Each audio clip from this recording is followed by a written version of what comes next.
खलीफा के हम हैं खलीफा हमारा, वो दिल है हमारा आका हमारा, हमारा हमारा खलीफा हमारा, वो दिल है हमारा आका हमारा, वो दिल है हमारा आका हमारा. Assalamualaikum dan selamat datang kembali dalam program This Week with Huzur. Kami merasa terhormat untuk mempersembahkan sorotan dari dua mulakat, satu dengan anggota Ansar dari Norwegia dan yang lainnya dengan delegasi Khuddam dari Swedia. Kami mulai dengan mulakat hari Sabtu di mana Hadrat Khalifatul Masih Al-Khamis Ayyadahullahu Ta'ala bin Aziz dengan penuh kehangatan bertemu dengan anggota Majlis Ansarullah dari Norwegia.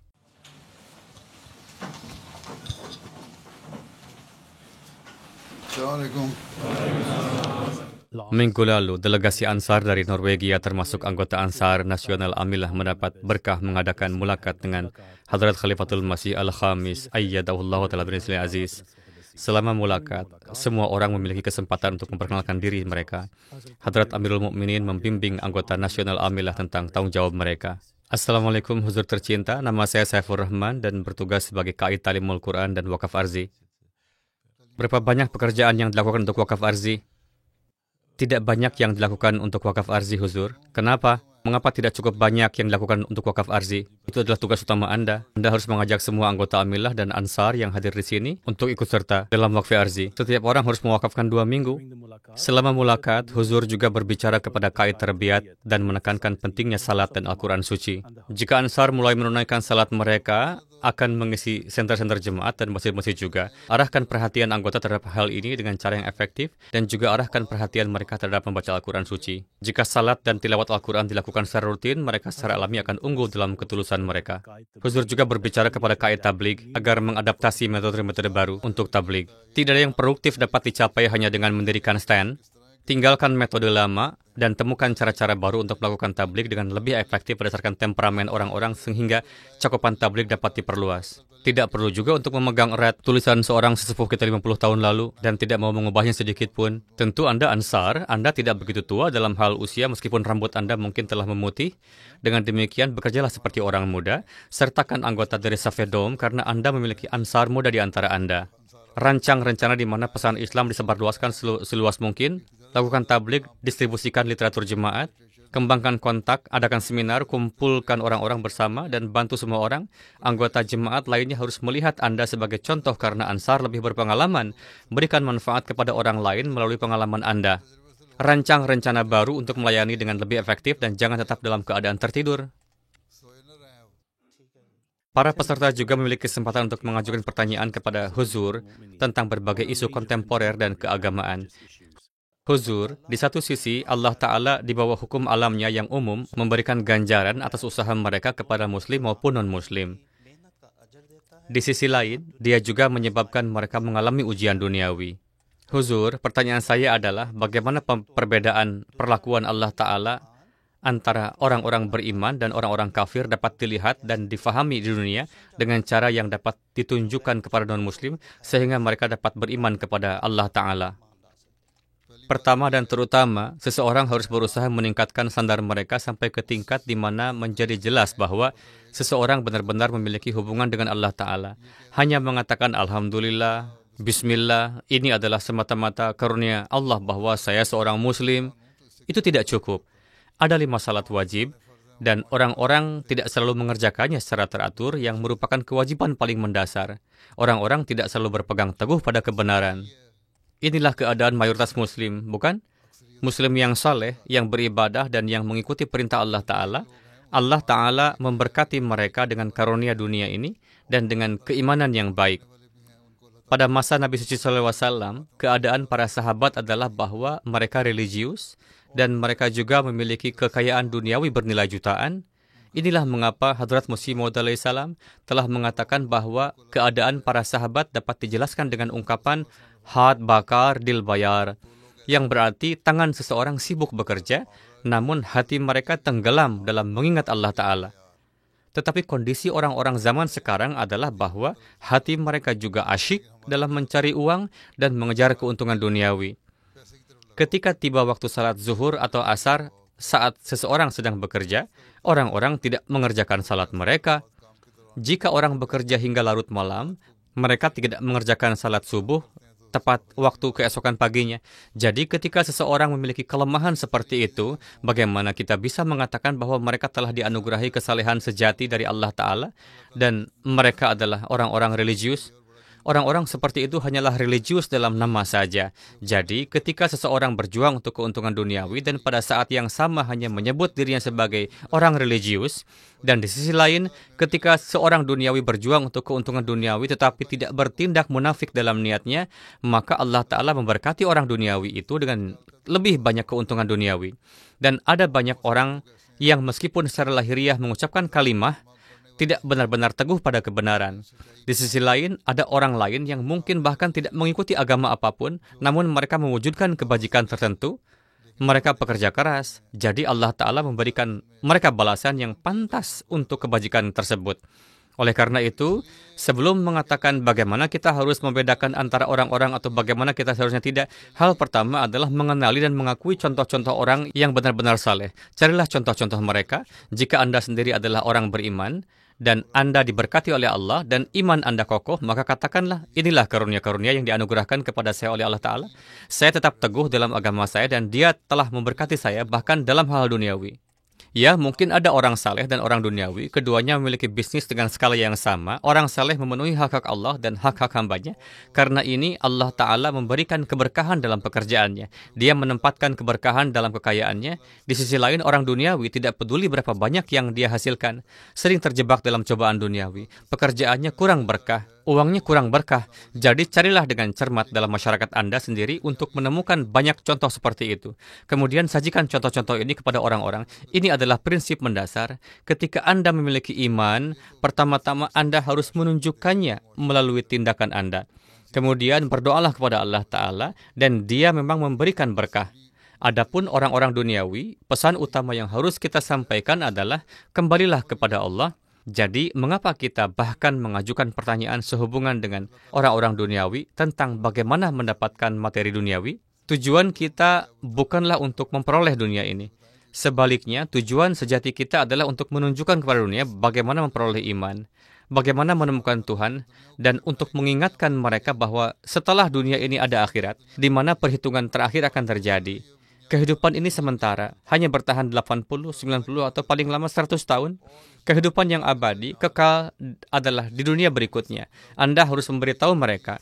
Seorang mukmin sejati berjuang untuk ini. Kita berjuang dan Anda berjuang. Jika tidak, Allah Ta'ala telah dengan jelas mengatakan bahwa di kehidupan selanjutnya, Anda akan melihat sendiri bagaimana setiap orang dimintai pertanggungjawaban. Kemudian Anda akan memohon, Ya Allah, beri kami kesempatan lain, kirim kami kembali, agar kami dapat berbicara tentang iman dan mengikuti perintah-Mu. Tetapi Allah akan menjawab, tidak. Sekarang apa yang Anda lakukan, Anda telah lakukan. Dengan demikian, konsep kita benar-benar berbeda dari mereka. Anda mencoba menggabungkan dua hal seolah-olah kita harus entah bagaimana menggabungkan agama dengan dunia. Faktanya, agama adalah satu hal dan dunia adalah hal lain.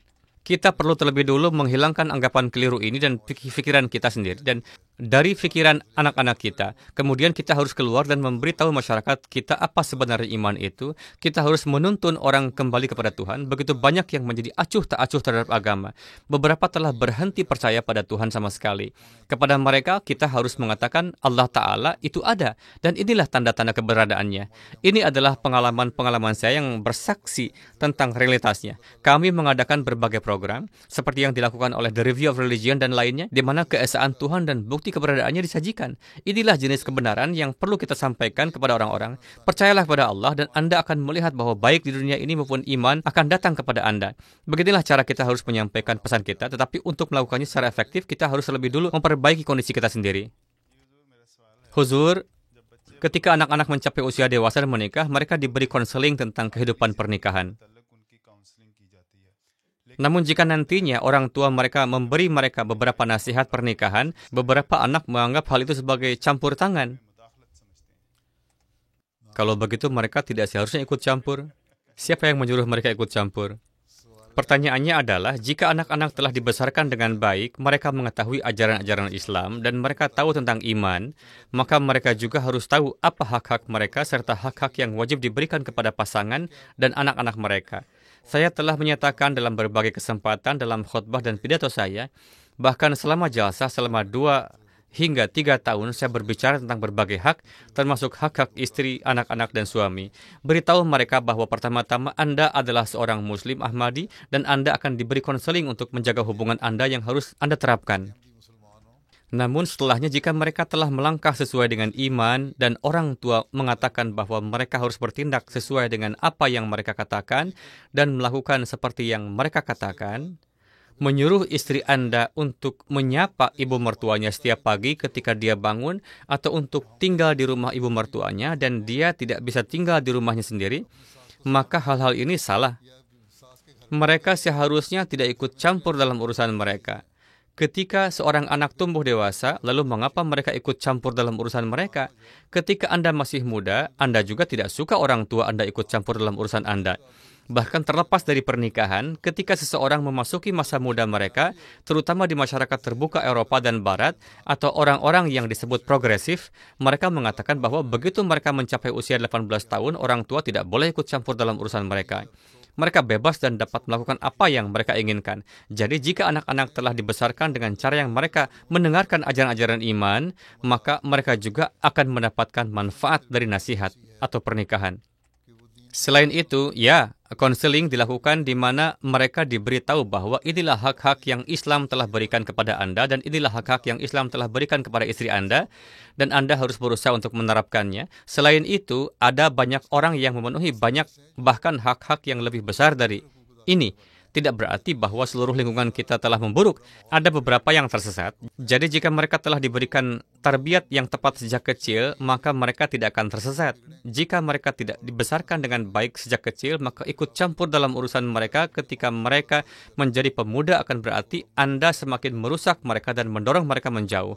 Mereka akan menjadi jauh dari Anda dan dari keimanan. Itulah sebabnya Anda tidak boleh ikut campur dalam urusan mereka dan biarkan mereka. Anda harus berdoa untuk mereka. Hadrat Masih Maud menyatakan bahwa Anda harus berdoa begitu banyak untuk anak-anak Anda. Pertama dan terutama, Anda harus berdoa untuk anak-anak, dan ini adalah senjata terbesar agar Allah Ta'ala memperhatikan pendidikan tarbiyat mereka.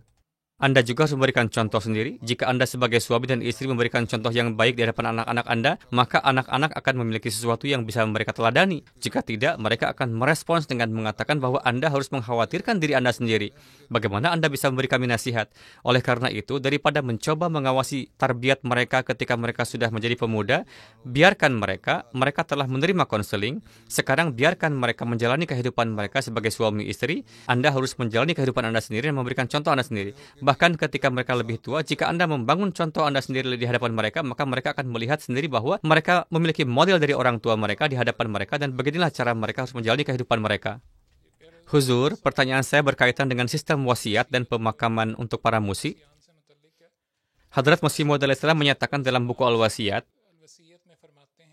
hendaklah diperjelas bahwa ini adalah kehendak Allah agar mereka yang memiliki iman sempurna semuanya dimakamkan di tempat yang sama, sehingga generasi mendatang setelah melihat mereka semuanya dimakamkan di satu lokasi akan memperkuat iman mereka sendiri.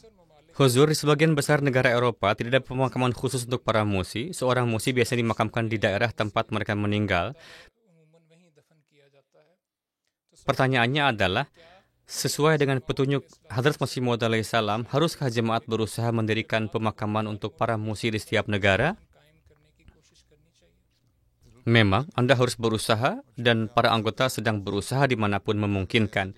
Misalnya di Inggris, Jerman, dan tempat-tempat lain, mereka sedang berusaha untuk ini. Jika itu di negara-negara yang lebih besar, maka ada pemakaman untuk para musi di berbagai kota. Anda juga harus berusaha mendirikan satu. Di mana ada kendala, tidak ada yang bisa dilakukan. Allah Ta'ala mengetahui dengan baik niat kita. Allah Ta'ala tetap dapat meninggikan derajat mereka yang didoakan oleh anggota keluarga dan teman-teman mereka, meskipun di pemakaman biasa. Namun demikian, Anda harus berusaha mendirikan pemakaman untuk para musi di mana-mana. Dan terbukti melalui Al-Wasiyat bahwa pemakaman-pemakaman ini dapat dibuat di berbagai tempat. Saat mulakat berakhir, para Ansar diberkati dengan kesempatan berfoto bersama Hadrat Amirul Mukminin dan menerima hadiah berupa pena. Pada hari Selasa, 13 khudam dari Swedia yang berkesempatan melakukan wakfe arzi di Islamabad, Inggris, diberkati dengan mulakat bersama Hadrat Khalifatul Masih Al-Khamis. Alhamdulillah, hari ini kami berkesempatan melakukan mulakat dengan Huzur, dan itu adalah momen yang sangat istimewa karena kemarin kami bahkan tidak tahu apakah kami akan mendapatkan mulakat, dan hari ini ketika Huzur memanggil kami beranggapan bahwa mulakat akan berlangsung secara singkat, tetapi Alhamdulillah mulakat berlangsung lebih dari 30 menit, dan semua orang berkesempatan mengajukan pertanyaan, dan Huzur menyempatkan waktu untuk bertanya kepada setiap orang siapa mereka dan apa yang mereka lakukan. Beberapa hari yang lalu, kami semua ingin berbaris di luar masjid karena ada pernikahan yang berlangsung di Masrur Hall. Jadi, Huzur sebenarnya sedang meninggalkan Masrur Hall. Maka kami berpikir bahwa kami akan berbaris dan mengucapkan salam kepada Huzur. Ketika Huzur pergi, Huzur melihat kami dan beliau bertanya dari mana kami berasal. Jadi, kami menjelaskan bahwa kami dari Swedia dan kami di sini untuk wakaf arzi.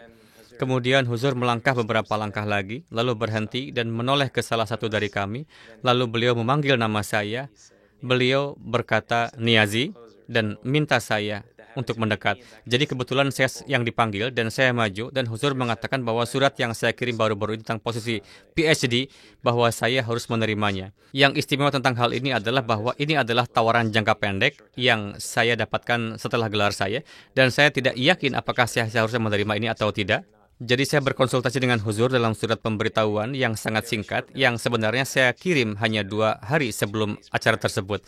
Dan yang benar-benar istimewa tentang hal ini adalah hubungan yang sangat erat yang kita miliki sebagai Ahmadi dengan khilafat kita dan dengan Huzur. Dan bahkan surat pemberitahuan singkat sebenarnya dapat dibaca dan diterima oleh Huzur. Dan itu hanya menunjukkan bahwa siapapun dapat melakukan ini. Dan kita harus pasti menulis sebanyak mungkin surat dan sesering mungkin kepada Huzur untuk menciptakan dan menjaga hubungan ini. Satu aspek yang sangat istimewa bagi saya adalah mengenai ingatan Huzur. Huzur menerima begitu banyak surat, ribuan, dan Huzur mengingat detail-detail kecil di dalamnya. Misalnya, beberapa waktu lalu saya menulis surat kepada Huzur menyatakan bahwa bisnis saya sedang kesulitan. Dengan demikian, Huzur bertanya kepada saya, bagaimana bisnis Anda berjalan? Apakah sekarang lebih baik? Saya memberitahu Huzur tentang hal itu. Selain ini, detail apapun yang saya tulis kepada Huzur tentang jenis bisnis apa yang saya lakukan, Huzur bahkan mengingat itu juga. Ketika saya memikirkan bagaimana Huzur mengingat detail-detail terkecil, meskipun menerima begitu banyak surat, saya menyadari bahwa Allah Ta'ala telah menegakkan khilafat ini, dan Allah Ta'ala lah penolongnya. Itu tadi adalah sorotan dari hanya beberapa kegiatan Huzur yang tercinta pada akhir pekan lalu. Kita sekarang mengakhiri dengan segmen terakhir kita, ringkasan khutbah Jum'ah.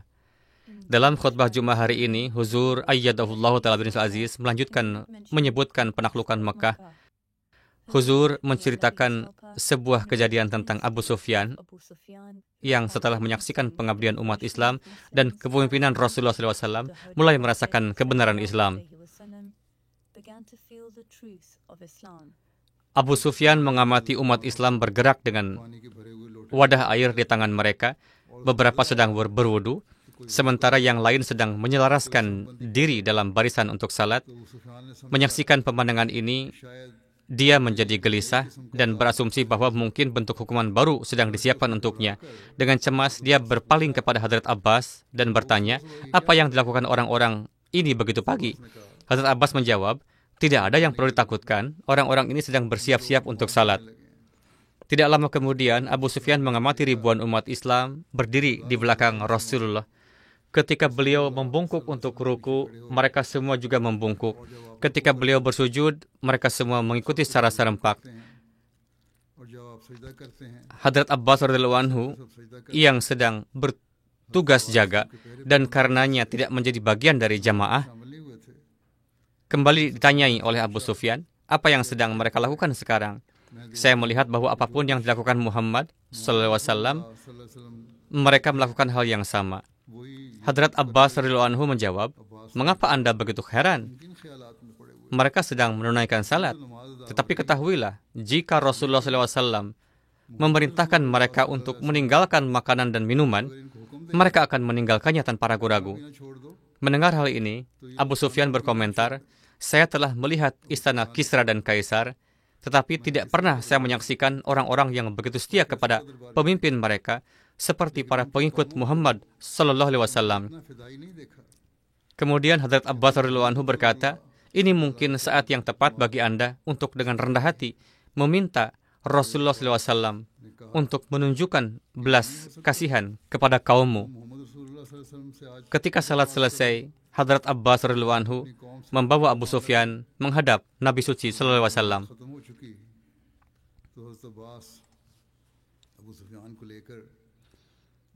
Nabi Suci Sallallahu Alaihi Wasallam bertanya kepadanya, "Wahai Abu Sufyan, belumkah tiba waktunya bagimu untuk menyadari bahwa tidak ada yang layak disembah kecuali Allah?" Abu Sufyan menjawab, "Semoga orang tuaku dikorbankan untukmu. Engkau sangat penyabar, sangat mulia, dan sangat baik dalam menjaga tali kekeluargaan. Sesungguhnya aku telah memahami bahwa jika ada Tuhan selain Allah, Dia pasti telah menolong kami."